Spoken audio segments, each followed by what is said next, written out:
Здравствуйте, уважаемые зрители канала! Сегодня наш новый выпуск на тему «Потомки Салтычихи. Что с ними стало?».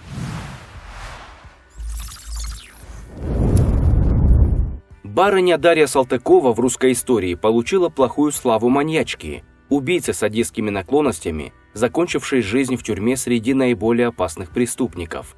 Однако эта страшная женщина в свое время выходила замуж, и у нее родились дети.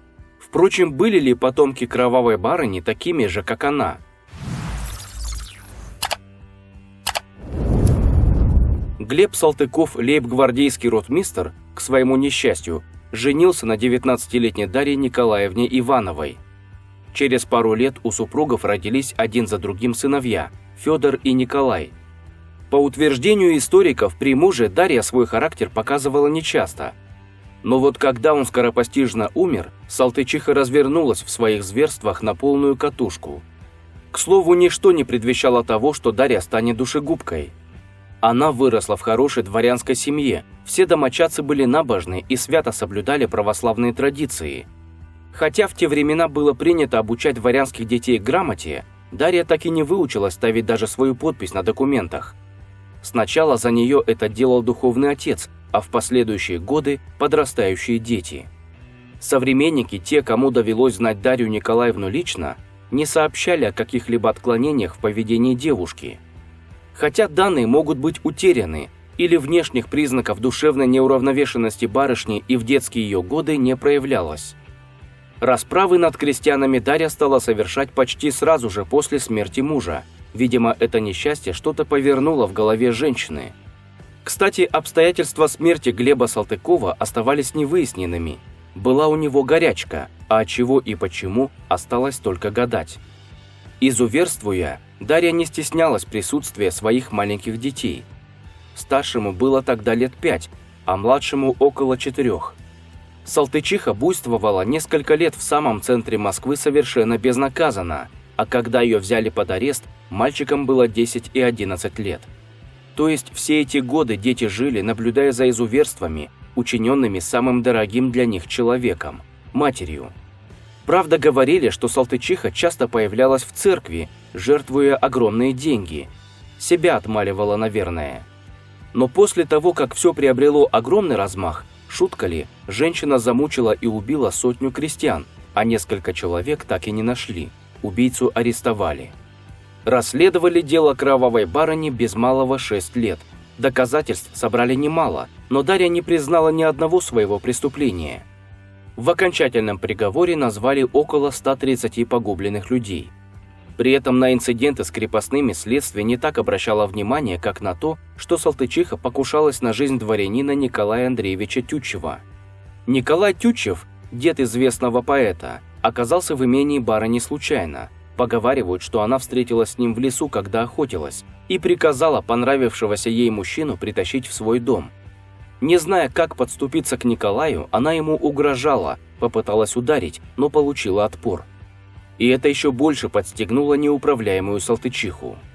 В итоге он ненадолго стал любовником ненасытной и не по-женски сильной барыни, потом сбежал. А потом так уж случилось, что Николай Андреевич сосватал соседку Салтычихи, Пелагею Панютину. Прознав про это, барыня взвинтилась и задумала убить и его, и невесту, взорвав московский дом Тютчева. Но крестьяне, которые должны были подложить порох, отказались в последний момент, не решившись брать грех на душу, за что потом были жестоко наказаны. Второе покушение Салтычиха намеревалась осуществить, когда Тютчев и Панютина должны были приехать в свое имение. Но доброго и великодушного дворянина предупредили крестьяне, и он с женой отправился другой дорогой и взял конвой. Об этих намерениях кровавой барыни во всех подробностях сообщили свидетели на суде. Федор и Иван поселились у родственника со стороны отца, генерал-губернатора Ярославля Алексея Мельгунова. Мальчики до совершеннолетия жили в его доме.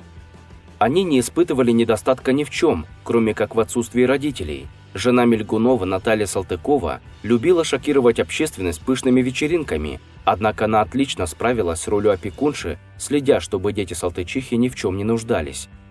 У мальчиков был еще один опекун, назначенный судом. Это Иван Тютчев, который был мужем старшей сестры Дарьи, Аграфены.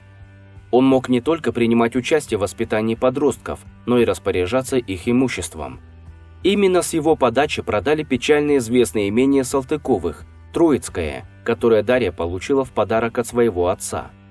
Когда Федору и Николаю исполнилось по 17 лет, каждый в свое время вступил в права наследства, разделенного поровну. Понятно, что имущество, имения и земли, которые перешли по наследству детям Салтычихи, были огромными. Ведь мать в свое время считалась одной из самых богатых помещиц Российской империи. Кроме того, молодые люди сразу же получили чины и звания, ведь они еще с детства были записаны в лейб-гвардейский полк. Как только они достигли положенного возраста для реальной службы, то уже числились чуть ли не полководцами. Николая и Федора ждала блестящая карьера. Если бы не одно очень существенное обстоятельство. Психика ребят была испорчена их собственной матерью, и воспоминания о кровавых расправах над крестьянами и бедняками не могли просто так исчезнуть из памяти детей Салтычихи. Конечно, никто не обвинял Федора и Николая в деяниях их матери, но, скорее всего, им самим это было в тягость. Скорее всего, люди, знавшие о происхождении Салтыковых, хотя и внешне сохраняли корректность в разговорах, давали братьям понять, что презирают детей маньячки и серийной душегубки, которая была известна по всей стране. Информация о том, как прожил свою жизнь Федор, в исторических документах практически не сохранилась. Известно лишь, что он умер в 1801 году, почти одновременно с матерью, к тому времени отсидевшей в тюрьме 30 лет. Потомства у Федора не было. Психологическая травма или еще какие-то обстоятельства не дали ему жениться и устроить свою жизнь. Похоронен этот ничем не примечательный человек на территории Донского монастыря, в родовом саркофаге. Николай стал подпоручиком, женился на девушке из благородной семьи графов Головиных, Анастасии Николаевне. Через 3 года после свадьбы в 1775 году молодой человек скоропостижно скончался, ему было всего 24 года. Однако Анастасия успела родить Николаю дочь, Елизавету, и сына, названного в честь дяди Федором.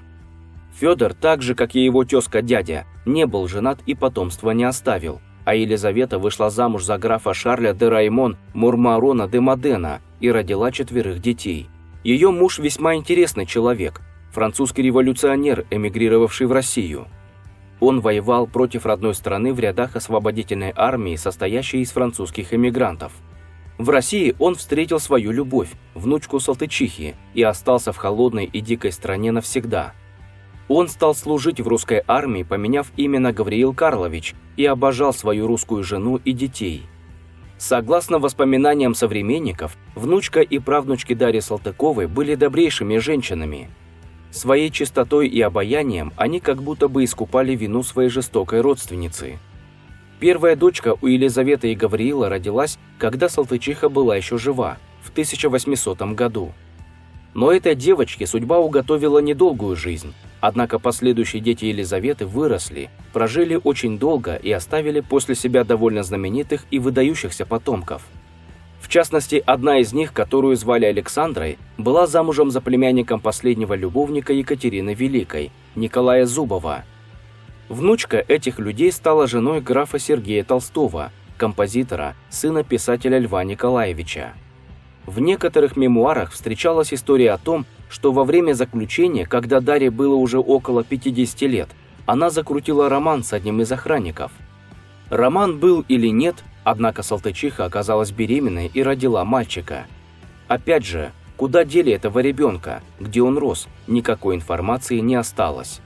Не сохранилось даже данных об имени этого младенца. Читатели могут возразить, мол, в 50 лет нереально.